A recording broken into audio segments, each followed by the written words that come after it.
waktu dan tempat ya untuk saya menyampaikan terkait dengan pendidikan inklusi Bapak dan Ibu. Jadi di sekolah kita itu kan mulai diterapkan pendidikan inklusi, termasuk mulai dari SPMB yang akan diterapkan tahun ini Bapak dan Ibu.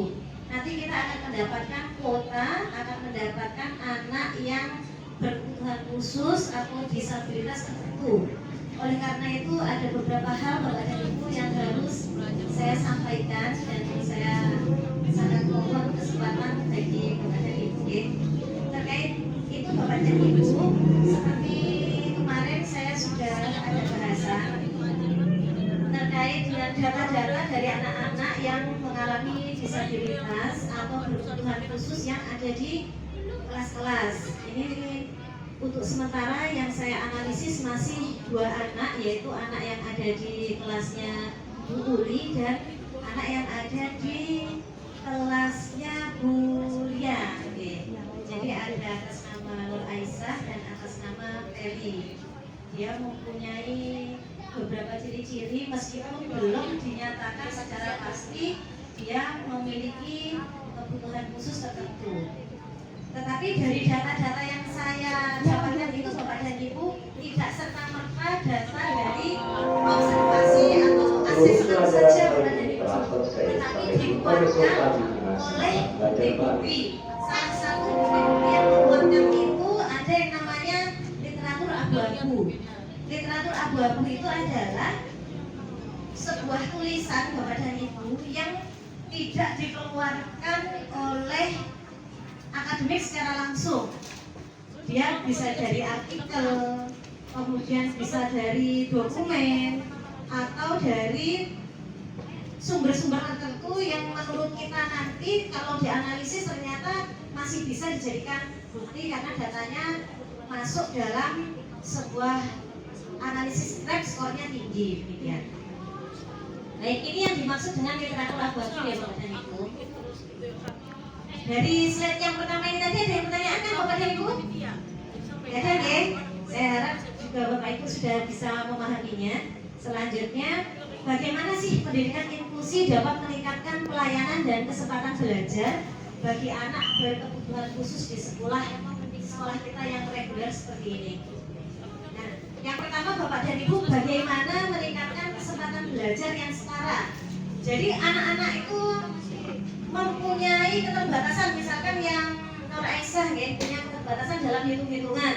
Kemudian ada Feli yang punya kecenderungan lebih ke menyakiti diri sendiri begitu. Apakah dalam pendidikan inklusi ini nanti mampu meningkatkan kesempatan belajar yang sama? Itu yang akan kita bahas selanjutnya. Kemudian yang kedua adalah meningkatkan kualitas pelayanan pendidikan. Seperti apa yang seharusnya kita lakukan? Apakah ada penyusunan RPP tersendiri, bagaimana sistem penilaiannya, kemudian standar asesmen seperti apa yang bisa diterapkan. Kemudian selanjutnya pengertian dari pendidikan inklusi sendiri. Itu adalah sebuah pendekatan sistematis dalam dunia pendidikan yang memberikan kesempatan kepada semua peserta didik. Jadi semua peserta didik itu mendapat kesempatan yang sama, baik itu yang kita katakan reguler atau yang mempunyai kebutuhan khusus. Anak yang mengalami hambatan belajar ataupun memiliki potensi kecerdasan dan bakat istimewa. Selanjutnya, bagaimana pendidikan inklusi dapat meningkatkan pelayanan dan kesempatan belajar bagi anak yang berkebutuhan khusus. Ini tadi sudah ya. Oke, saya lanjutkan. Hak-hak mereka, hak-hak anak yang berkebutuhan khusus. Bapak dan Ibu, jadi di sini ada dasar hukumnya, itu bisa melalui Undang-Undang Nomor 8 Tahun 2016, itu tentang penyandang disabilitas dan Undang-Undang Perlindungan Anak. Jadi haknya yang pertama, hak atas pendidikan. Nah ini yang masuk ke dalam ranah kita. Kemudian hak atas kesehatan dan rehabilitasi, hak atas perlindungan khusus, hak atas aksesibilitas fasilitas publik, hak sosial dan hubungan. Untuk strategi pembelajarannya, yang pertama itu penerapan Universal Design for Learning ini sebelumnya dipelajari pada saat pembelajaran diferensiasi, yaitu UDL ini masih sangat erat kaitannya, jadi tidak dilepas bagaimana pembelajaran diferensiasi bisa diterapkan dalam UDL ini. Ya, jadi nomor 1 sama nomor 2 ini kaitannya masih sangat erat dan sudah kita pelajari bersama. Selanjutnya adalah membuat program pembelajaran individual. Maksud dari PPI ini bahwa anak yang memiliki kebutuhan khusus itu mendapatkan program pembelajaran tersendiri dibedakan dengan anak-anak yang lainnya. Kemudian strategi pembelajaran kolaboratif. Artinya dalam satu kelas yang kita ajar itu kita tidak membedakan secara khusus anak diperlakukan seperti apa, tetapi nanti kita sesuaikan dengan yang poin nomor 3-nya. Jadi kita memodifikasi antara lingkungan fisik dan sosialnya anak-anak bagaimana tetap bisa berbaur sebagaimana biasa. Selanjutnya, bagaimana tantangan kita sebagai guru dan sekolah reguler? Maaf Bapak dan Ibu, ini tipe nih, harusnya reguler nih. Nah, ini tantangan ini sebenarnya sudah kita temui karena kita sudah punya ya Bapak dan Ibu ya.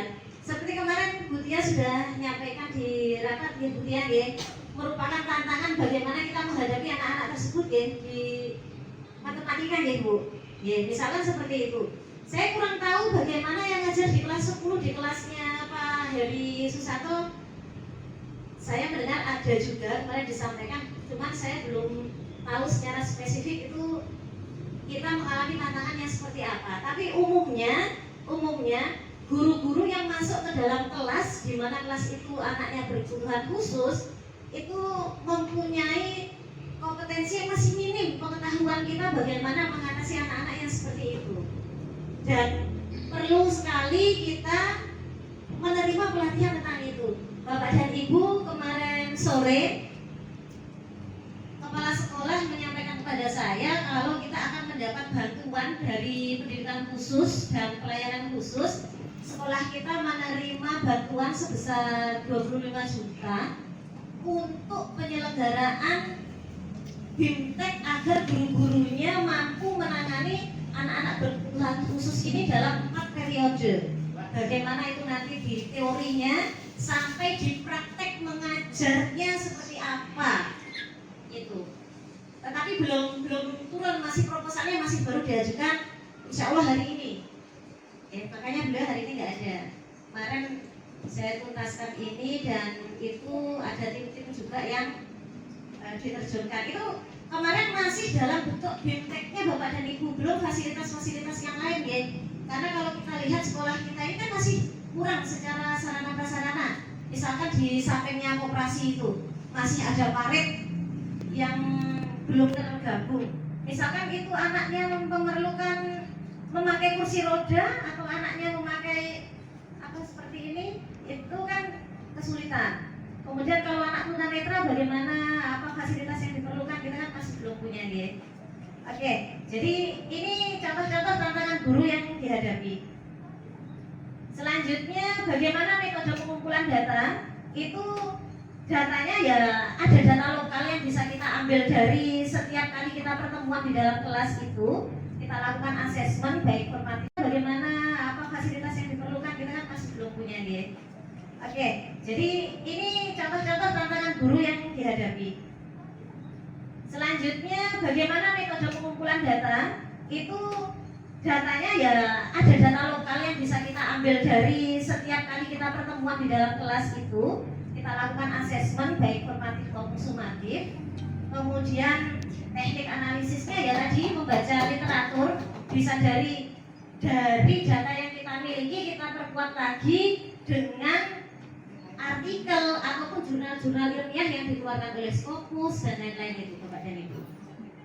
Kemudian ini contohnya ya, dari literatur yang ada tadi kita analisis lagi, namanya analisis CRAP, CRAAP itu ini Currency, Relevant, Authority, Akurasi, dan Purpose. Kurensi sendiri ini bagaimana dia itu masih layak enggak artikel ini kita pakai apakah dia ternyata sudah kadaluarsa, nggak bisa kita pakai lagi karena ada kebijakan yang baru atau bagaimana? Kemudian relevannya, apakah dia itu membahas tentang pendidikan inklusi atau enggak, relevan enggak, sesuai enggak dengan data kita itu, dengan penelitian kita itu tadi sesuai atau enggak. Kemudian ada autoritas, itu ditulis oleh siapa, penulisnya siapa.